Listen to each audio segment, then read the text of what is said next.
जय श्री राम कृष्ण वंदे जगत गुरु।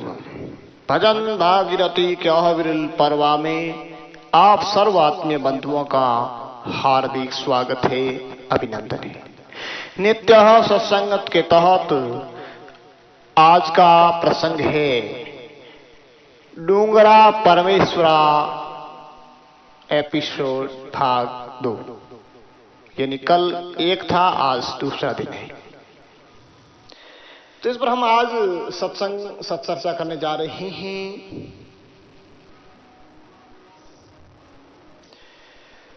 उमापति महादेव की जय हो, डूंगरपुरी जी महाराज की जय हो, जय हो। तो आज डूंगरपुरी जी महाराज की अवतरण और अवतरण लीला के विषय में हम रूबरू होंगे, सच्चर्चा करेंगे। कल हमने संन्यास दर्शन, उनकी कुछ मुख्य बातें, सोहटन की पहाड़ की दिव्यता, दिव्य तीर्थों के विषय में, सुइया धाम के विषय में, दत्त भगवान और शंकराचार्य भगवान के विषय में जाना। आज हम डूंगरपुरी महाराज का अवतरण के विषय में जानते हैं। तो डूंगर पुराण के अनुसार और डूंगरपुरी जी का मठ सोहटन साहित्य के अनुसार आज हम जानने जा रहे हैं कि डूंगर पुराण के अनुसार एक बार देवलोक में धर्मराज के दरबार में देवताओं की सभा हुई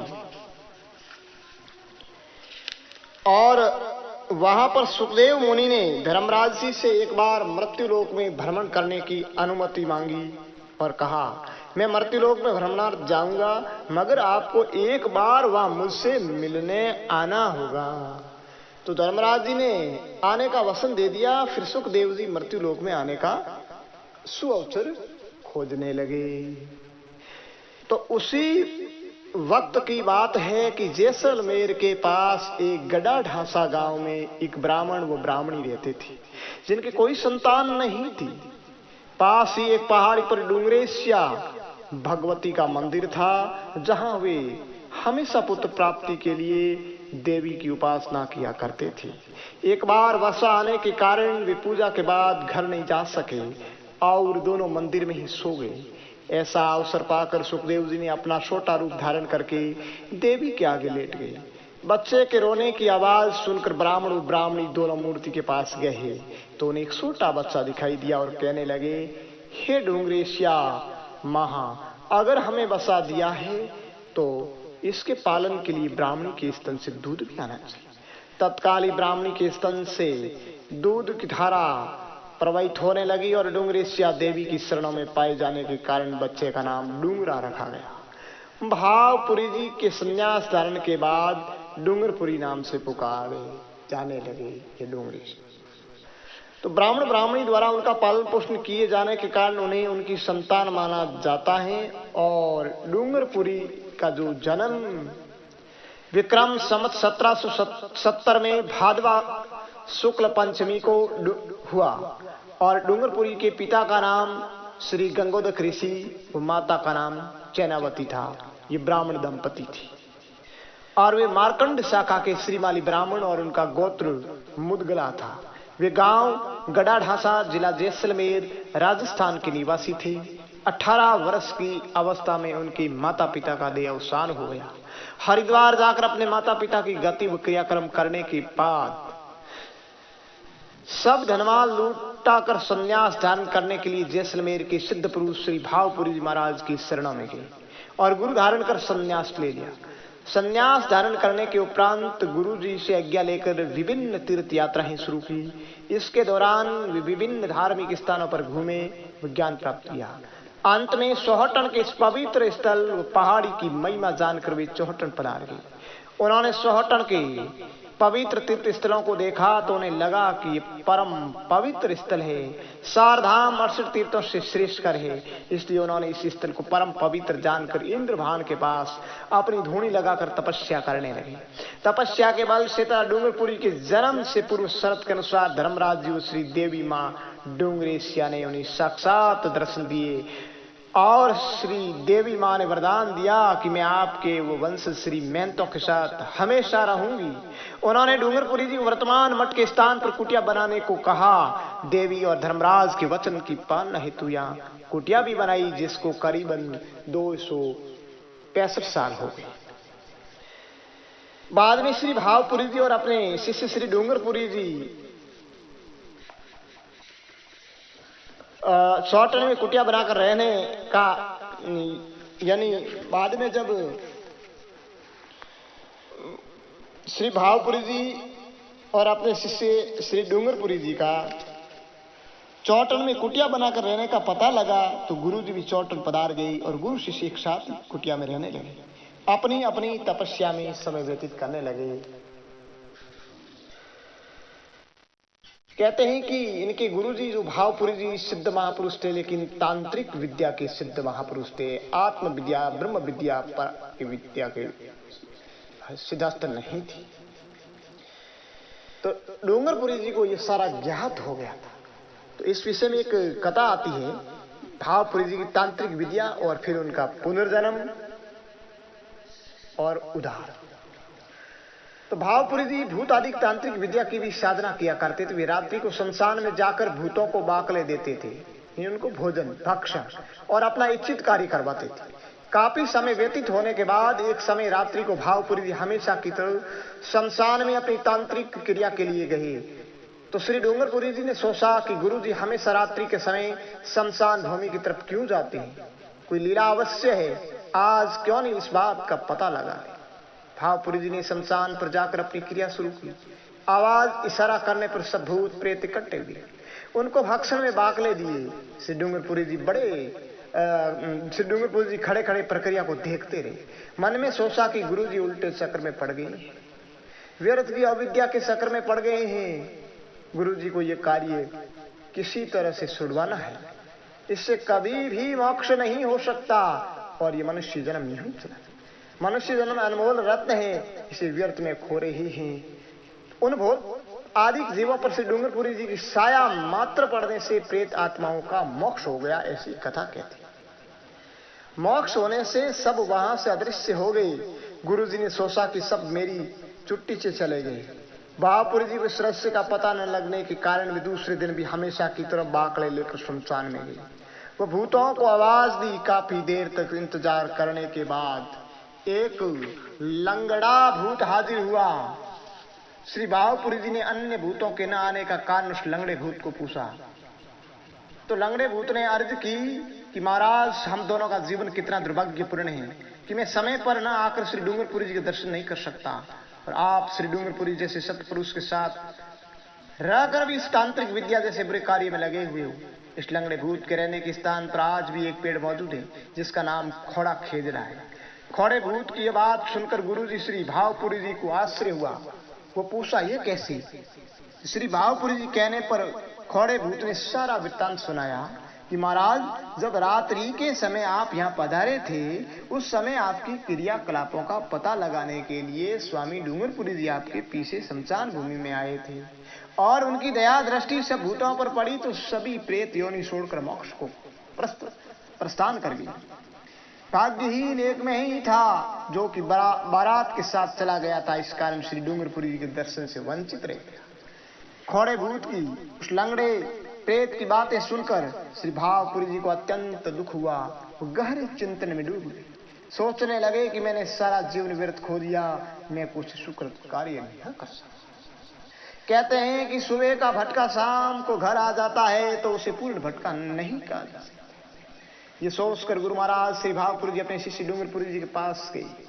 वह उनके शरण शुक्र कहने लगे, महाराज, मैं आपको पहचान नहीं सका, अब आप मेरा ही उद्धार करो। इस पर डूंगरपुरी जी महाराज कहा कि ऐसा नहीं हो सकता स्वामी जी, उल्टा नीर पहाड़ पर नहीं सड़ सकता, उल्टा पानी कैसे चढ़ेगा। श्री डूंगरपुरी जी ने कहा कि आप मेरे गुरु हैं, ईश्वर तुल्य हैं, आपका उद्धार एक शिष्य द्वारा कैसे हो सकता? ये गुरु शिष्य की सनातनी परंपरा का उल्लंघन होगा। तो इस उत्तर से श्री भावपुरी जी संतुष्ट नहीं हुए और उन्होंने हट पकड़ लिया। तब श्री डूंगरपुरी जी ने अपने गुरु से कहा कि अगर आप अपना मोक्ष ही चाहते हो तो इस शरीर में तो सनातनी परंपरा का उल्लंघन में कर नहीं सकता। आप पुनर्जन्म लीजिए, इस शरीर छोड़िए और फिर शिष्य बनिए और उस परंपरा के अनुसार मोक्ष को प्राप्त हो। ऐसा कहने पर भावपरी जी को संतोष हुआ और दूसरे जन्म में आने की बात स्वीकार की। सोहटन गांव का एक ही 16 नाम का एक महाजन जो संतान प्राप्ति के कारण हमेशा श्री डूंगरपुरी जी की धुन पर आया करता था, उसकी प्रबल इच्छा थी कि डूंगरपुरी जी मुझे पुत्र प्राप्ति के आशीर्वचन जरूर दे। श्री भावपुरी जी ने दोबारा जन्म धारण करवाने के कारण 16 सेठ को अपनी धोनी पर बुलाया और सेठ को आशीर्वचन दिया और कहा कि तुम्हारे पुत्र होंगे, लेकिन एक शर्त मंजूर करनी होगी। सेठ संतान प्राप्ति के बदले हर वचन और शर्त पालने को तत्पर था। सेठ ने कहा कि महाराज मुझे आपकी हर शर्त मंजूर है, स्वीकार्य है, आपकी इच्छा हो तो मुझे शर्त बताइए। महाराज ने आदेश दिया कि मैं मेरे गुरु महाराज को तेरे घर जन्म धारण करने के लिए भेजता हूं, तो तुम्हारे जो पहला पुत्र होगा वो हमें भेंट करना पड़ेगा और दूसरा पुत्र तुम्हारा पुत्र कह रहे। सेठ ने सोचा लोग उसे बाजिया भी कहते हैं, उसका मुंह तक देखना अपशकुन मानते हैं, तो पहला पुत्र भेंट करने के बाद दूसरा पुत्र मेरा ही उत्तराधिकारी होगा। ऐसा सोचकर सेठ ने कहा महाराज जैसा आपका हुक्म आदेश आशीर्वचन है, मुझे स्वीकार्य है, आप कृपा करके मुझे आशीर्वचन फरमाइए, मैं अपना वचन जरूर निभाऊंगा। 16 सेठ को वचन देने के बाद श्री डूंगरपुरी महाराज ने अपने गुरु महाराज को जैसलमेर जाने को कहा। श्री भावपुरी जी ने जैसलमेर पहुंचकर वहां समाधि ले ली। श्री भावपुरी जी की आत्मा घूमती रही अमराना बगीचा में, जहां फूलों की महक से भंवरे मोह हो रही। सुगंध से मग्न होकर भंवरे रूप में रहने लगे। 2-4 महीने बीतने पर सेठ की धर्मपत्नी की आशा न रही। ये बात सेठ ने स्वामी जी से कही। श्री डूंगरपुरी जी ने अंतर ध्यान लगाया। ध्यान लगाने पर श्री डूंगरपुरी जी को मालूम हुआ कि गुरुजी भंवरा बनकर अमराने के बाग के फूलों में महक को मग्न हो रही, मोहित हो गई, उन्हें वहां से छुड़वाना होगा। ऐसा सोचकर डूंगरपुरी जी जैसलमेर अमराना बगीचा पहुंचते ही उस समय डूंगरपुरी जी महाराज ने उमावा गया था एक वाणी, और वो वाणी साक्षात उनका प्रमाण है, जिससे ज्ञात होता है कि सर्व कथा है वो सत्यशाली, वो उमावा है। करो रे उमावो सतगुरु श्यामारो, सासे श्यामारो जियो निजरे नामारो।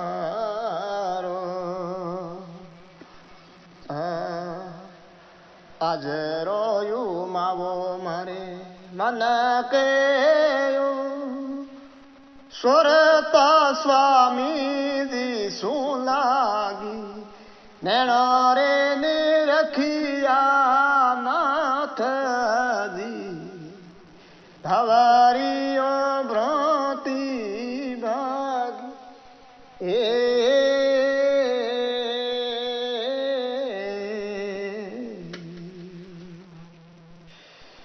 ये रे जे सोने रे कुंगरों सडे उमावो में गायो रे, ओठे रे नेजारी बाबो नाथ चरणा में चितरे लायो।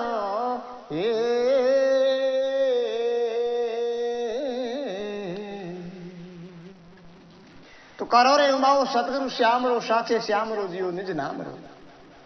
आज रो उमाओ म्हारे मन की ओर सुरता स्वामी यीशु लागी, नैने निरखिया नाथ जी भवरी भ्रांति भागी। ये रे जे सोना रे कोंगरे षड उमाओ में गायो, उठे नेजारी बाबो नाथ जी चरणों में चित लायो।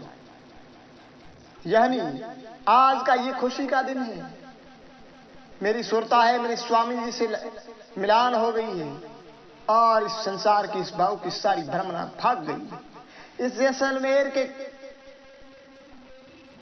श्रेष्ठ स्थान पर कांगूरे पर हाथ चढ़ करके मैंने ये उमावा, मैंने ये खुशी का भजन गाया है। उठे नेजारी बाबो नाथ जी चरणों में चित्त लगाया है। उठे बाबो नेजारी जिनके चरणों में चित्त लगाया। ये अमरानेरी बाड़ियों में रहो चंपलेरो फूल, जाए पूछो बनमाली में माली करो फूदरी मोल। इस अमराने के बाग में एक चंपे का फूल है जिसमें वो भंवर है, और उस बगीचे के वनमाली को जाकर के पूछा, इस फूल की कीमत क्या है? माली कहे, फूल महंगो धुनो और फूल रो मोल नहीं तोल। अनंत सिदासु फूल आगत और सुर 3300 तोल। माली को भी ज्ञात हो गया कि इस फूल का ही मोल क्यों कर रहा है, इसलिए कोई विशेष होगा, इसलिए उन्होंने तोल भी अमूल्य कर दिया। ले अमर फूल हालिया पूगा नगर मंजार, स्वामी डूंगरपुरी बोलिया भेटिया कृष्ण मुरार। तो वहां पहुंचकर श्री डूंगरपुरी महाराज ने माली द्वारा उस फूल का मोल करने को कहा जिसमें गुरु जी की आत्मा वाला भंवरा निवास करता था। माली भी ज्ञानी और समझदार था, श्री डूंगरपुरी जी की बात का ऋषि समझ गया। सोचा कि महात्मा जी एक ही फूल का मोल करवा रही हैं तो इसमें कोई गहरा रहस्य जरूर है। इस कारण माली ने कहा कि ये फूल बेचने के लिए नहीं, यह अमूल्य है, सुर 3300 तोल है। माली ने उस फूल की तुलना देवी देवताओं से की जिस पर भंवरा बैठा था। इस पर फूल पर हमारे गुरु जी महाराज जी की आत्मा भंवरे के रूप में निवास कर रही है। इनका मोक्ष करना है, अवगति से घूम रही है, अधोगति से घूम रही है, इसका मोक्ष प्रदान करना। माली द्वारा फूल श्री डूंगरपुरी जी को देने पर उन्होंने भंवरा रूपी आत्मा से छुटकारा पाने का वचन सुनाया तो उनका मोक्ष हो गया, ये भंवरा से मोक्ष हो गया। और इसके बाद चौटंग से 16 सेठ की धर्मपत्नी की गर्भ में वास। गुरु जी के वचनों के अनुसार सेठ के घर बच्चे ने जन्म लिया।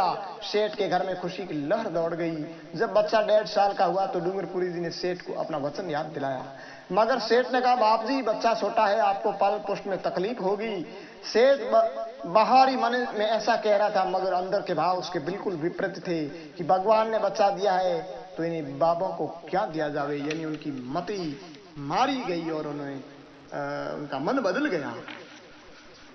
बाबा को बच्चा देने से समाज में हंसी होगी, ऐसा सोचकर सेठ का मन बदल गया। महाराज श्री डूंगरपुरी जी को सेठ की भावना का पता चल गया और अंतर्यामी थे डूंगरपुरी जी, तो सोचा कि सेठ को चमत्कार दिखाना चाहिए। बिना चमत्कार सेठ विश्वास नहीं करेगा। एक दिन सेठानी सुबह बच्चे को संभालने पालने के पास गई। बच्चे को संभाला तो बच्चे की स्थूल देही विचित्र रूप वाली दिखाई। सेठानी डर गई तो उसने सेठ को बुलाया और कहा कि ये तुम्हारी गलती का कारण है। अभी बच्चे को लेकर महाराज की धोनी पर चलो, इसे बाबा के चरणों में चढ़ा दे। इसके बाद ये बच्चा जिए या ना जिए, आपने को इस बच्चे का मोह नहीं रखना है। गुरु जी के आशीर्वचन से दूसरा बच्चा अवश्य होगा। वचन के अनुसार भी ये बच्चा भी डूंगरपुरी जी के चरण चढ़ाना ही था। फिर आपने अपना क्यों चुराया, अपने वचन की पालना क्यों नहीं की? इस प्रकार सेठानी ने सेठ को ओलंबा दिया। सामूहिक पश्चाताप के पश्चात दोनों बच्चे को लेकर श्री डूंगरपुरी जी महाराज की धूनी पर हाजिर हुए। डूंगरपुरी जी को उनके आने का पता पूर्व में था। शेर सेठानी ने गलती मंजूर की, माफी मांगी। दया के सागर दीन दयालु दाता उन पर दया है, और कहा कि इसके बाद ऐसी गलती कभी मत करना। बच्चे को संभालो। बच्चे को देही का स्वरूप चेहरा पहले से भी सुंदर नजर आया। सेठ सेठानी तपस्वी के चमत्कार को देख दंग रहे। 4-5 वर्ष का होने पर सेठ सेठानी बच्चे को लेकर श्री डूंगरपुरी जी की धोनी पर आए और उनके चरणों में भेंट कर घर लौट गई। डूंगरपुरी जी महाराज ने अपने गुरु जी की आत्मा का अवतार मानकर गुरु महिमा का बदावा गाया। एक अच्छी वाणी, ये बदावा साक्षात प्रमाण है इस कथा के सत्यता। आज रे मारे सतगुरु आंगण आया, अलखा पुरुष अविनाशी, आध पुरुष अविनाशी। आज रे हमारे सदगुरु आंगण आया, अलख पुरुष अविनाशी, आदि पुरुष अविनाशी। साक्षात आदि पुरुष हमारे घर आंगन पधारे हैं। मोर मुकुट पीतांबर सवे कुंडल की सभी न्यारी, किंकु केसरा तिलक विराजे भंवर नयन बलिहारी। लक्ष्मी गंगा गोवर्धा गायत्री हंस हंस कर देवे ताड़ी, नारद मुनि मृदंग बजावे शिव नाचे ब्रह्मचारी। गगन मंडल में गोतल सारा अर्ध नाम आधारी, सदगुरु मिलिया सहज धुन लागी नहीं हल्की नहीं भारी। भावपुरी गुरु पूरा मिलिया काटिया पाप करोड़ी, स्वामी डूंगरपुरी शरणोरी सेवा हरख निरख बलिहारी। आज रे मारे सदगुरु आंगन आया, अलख पुरुष अविनाशी रे आदि पुरुष अविनाशी। एक और वाणी में कहा है कि हरदत्त मेरा हर है और मैं हरदत्त का दास। देखो गुरु के प्रति उनकी कितनी नम्रता और श्रद्धा थी। इतना अटल विश्वास गुरु भक्ति में रखने वालों का नाम हमेशा से अमर होता रहा, जन्म मरण के बंधन से मुक्त। सतपुरुष कभी अपनी बड़ाई नहीं करते, क्रोध नहीं करते, उनका स्वभाव सदा शीतल और निर्मल रहता है। श्री डूंगरपुरी जी महाराज ने सेठ द्वारा दिए गए बच्चे को भेख दिया, संन्यास दर्शन की दीक्षा दी, उसका नाम हरदत्तपुरी रखा। श्री हरदत्तपुरी जी को संन्यास क्रम विद्या सिखाई, तपस्या व संगत के फल से एक भटके जीव को फिर से परमहंस बना दिया।